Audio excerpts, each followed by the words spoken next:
Je n'aime pas partager mes résolutions, mes objectifs, mes projets, mes rêves. Et je pense que vous devriez faire de même. Et voici pourquoi. Bienvenue, ici Joanne Yangting. Dans ce podcast, je vais vous expliquer pourquoi, dans la grande mode de partager ces nouvelles résolutions de l'année, voilà, nouvelle année, nouvelle résolution, voici mes objectifs de l'année, je veux perdre du poids, passer mon business à X chiffres, je veux faire ci, je veux faire ça, je veux lancer mon livre, etc. Je vais vous dire, honnêtement, je suis pas fan de partager mes objectifs. Et ça paraît être complètement atypique, il y a une raison derrière ça. En fait, je sais que quand j'ai parlé de mes nouveaux rêves de la nouvelle décennie, beaucoup sont curieux. Ils me demandent, Johan, c'est quoi? Je veux savoir ton projet, c'est quoi tes rêves, etc. Et pour l'instant, je reste très discret dessus. Et il y a des raisons à ça. Déjà, il faut savoir une chose, c'est que je n'aime pas et je déteste être influencé. C'est un peu mon côté radical. Quand j'entreprends quelque chose, en fait, je n'aime pas avoir l'avis des gens sur ce que j'entreprends.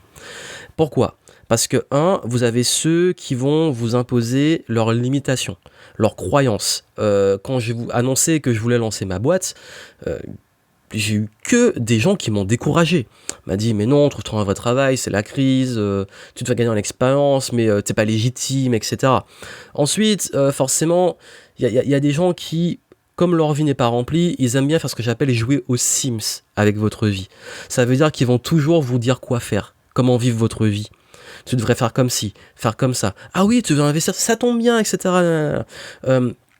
Oui, mais non, en fait, je m'en fous. Et puis, ça, c'est vraiment, je sais pas, c'est vraiment une dynamique qui, moi, est contre-productive. Ça veut dire que quand les gens commencent à me donner leur avis, à me dire comment je devrais vivre ma vie, comment je devrais faire ce projet, comment leur avis sur mon projet, qu'il soit positif ou négatif, en vrai, je m'en fous parce que j'ai pas envie d'être influencé. Je préfère garder mon projet, travailler en silence et faire ce qu'il y a à faire. Et puis surtout, j'ai un profil qui n'a pas besoin de motivation extérieure.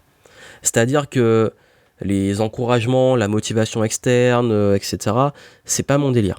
Par exemple, moi, les coachs en motivation, j'en ai jamais eu besoin, j'en aurais, je pense, jamais besoin. J'ai pas besoin d'être motivé, pas besoin qu'on me gueule dessus pour aller faire du sport, pas besoin qu'on me dise qu'il faut que j'aille bosser. J'ai toujours réussi à aller par moi-même pour faire les choses.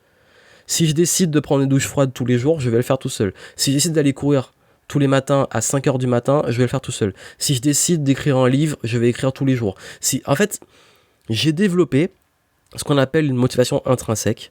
Alors, je sais pas si ça vient de mon profil ou si c'est avec l'expérience. En même temps, ça fait tellement d'années que je travaille mon développement personnel, mais j'ai jamais eu besoin de voir des vidéos de motivation, etc. J'aime bien être inspiré. J'aime bien me dire, wow, ce qu'il fait, c'est cool, qu'est-ce que je peux apprendre de ça, être inspiré voilà, par des personnes qui font des belles choses, ça c'est cool, mais je cherche pas de la motivation, je cherche de l'inspiration. C'est-à-dire de vraiment me dire comment je peux prendre ce qu'il y a à apprendre pour moi aussi construire mon projet. Mais la motivation externe, le fait parce que beaucoup peut-être parfois partagent en espérant de l'encouragement extérieur. Le problème, c'est que très souvent ça viendra pas, ça viendra, mais vous devenez dépendant. Donc le jour où il y en a, vous êtes motivé, le jour où il n'y en a plus, vous êtes démotivé. Le problème, c'est que la majorité des gens s'en foutent, en vrai. Quand quelqu'un joue aux Sims avec votre vie, qui vous prend comme un petit pion et vous dit quoi faire, en fait, c'est pas pour vous, c'est pour lui. En fait, ça le fait se sentir bien, ça le fait se sentir utile, ou faire des choses que lui ne pourrait pas faire. C'est pour ça que beaucoup sont très bons pour donner des conseils sur des choses que eux ne font même pas. Et ça, en fait, c'est quelque chose qui fait une grosse différence, c'est que je pense qu'il est important de réussir et apprendre à trouver une motivation intrinsèque. C'est-à-dire que quand vous avez vraiment un projet, un objectif, une résolution, appelez-le comme vous le voulez, ça doit venir du plus profond de vous. Ça ne doit pas venir de l'extérieur. Parce qu'en fait, limite, l'extérieur, c'est un test. C'est un test pour savoir si vous êtes vraiment motivé. Quand vous lancez votre business, vous lancez un projet d'écriture, un projet d'événement, je sais pas, peu importe, vous lancez. Si malgré tout ce qu'on vous dit à l'extérieur, vous avez encore plus envie de réussir, c'est la preuve que vous avez vraiment envie de le faire. C'est vraiment un test. Et ça, une fois que vous l'avez compris, vous vous rendez compte que vous n'en avez plus besoin et même que vous commencez à réellement vous en foutre. Comme je l'ai dit avant, travaille en silence et laisse la réussite faire du bruit. Les grands accomplissements, ça se fait en coulisses. Vous savez, je reviens des États-Unis et là-bas on dit talk is cheap. Ça veut dire que la parole a peu de valeur, la parole est pauvre. Et certains aiment beaucoup blablater, certains cherchent la reconnaissance, c'est-à-dire je vais faire ça, voilà, il faut être reconnu parce que j'ai un super projet. Certains s'inventent des projets, j'ai des projets, ok, ils font rien. Et la réalité, c'est que on ne peut pas faire les deux en même temps. On ne peut pas tout le temps parler et agir.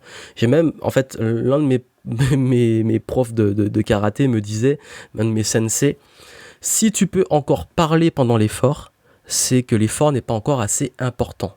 Et c'est vrai, quand on s'entraîne, quand on fait du sport, si on parle, c'est qu'on n'est pas en train de faire du sport. Je suis désolé, moi c'est ma vision de sportif.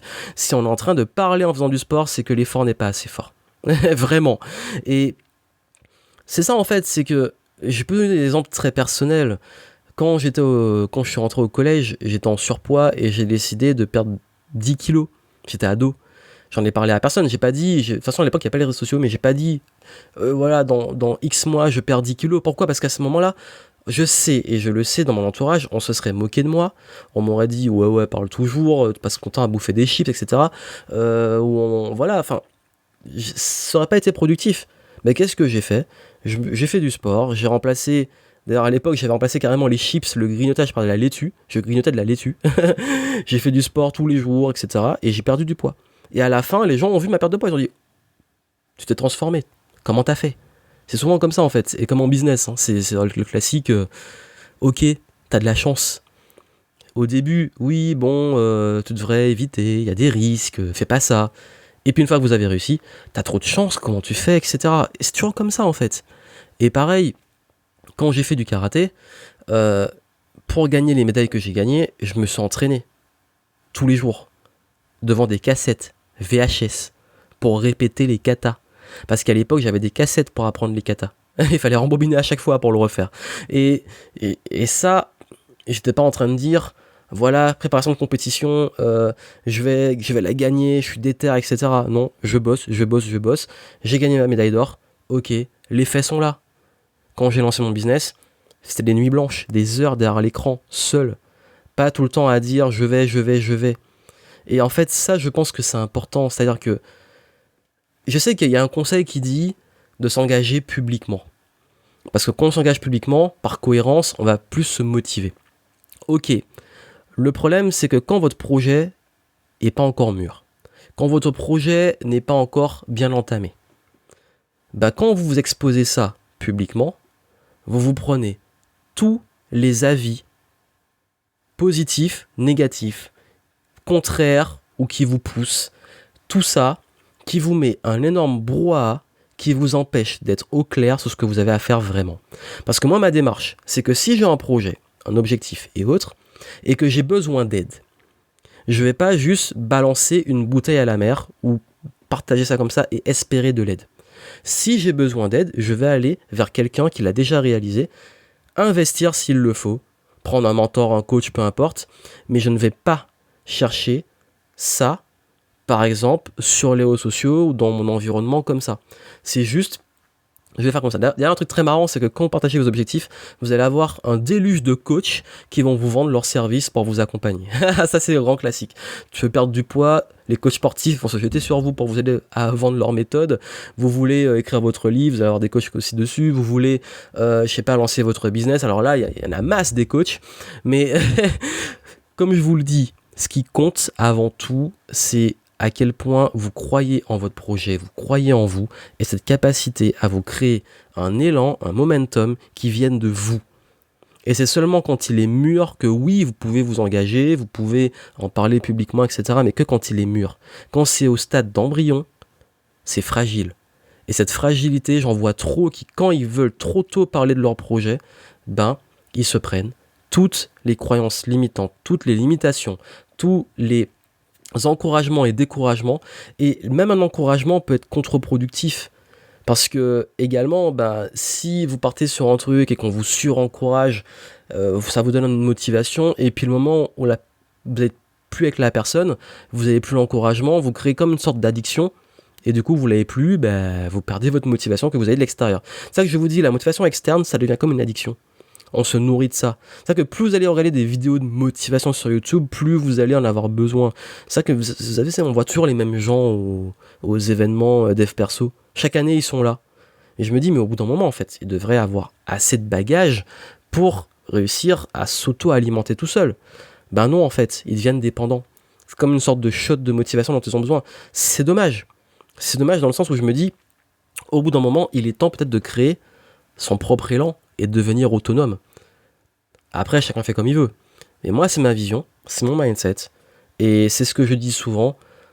Vos résolutions, vos objectifs, vos projets, vos rêves, gardez-les pour vous et parlez-en aux bonnes personnes quand vous en avez besoin.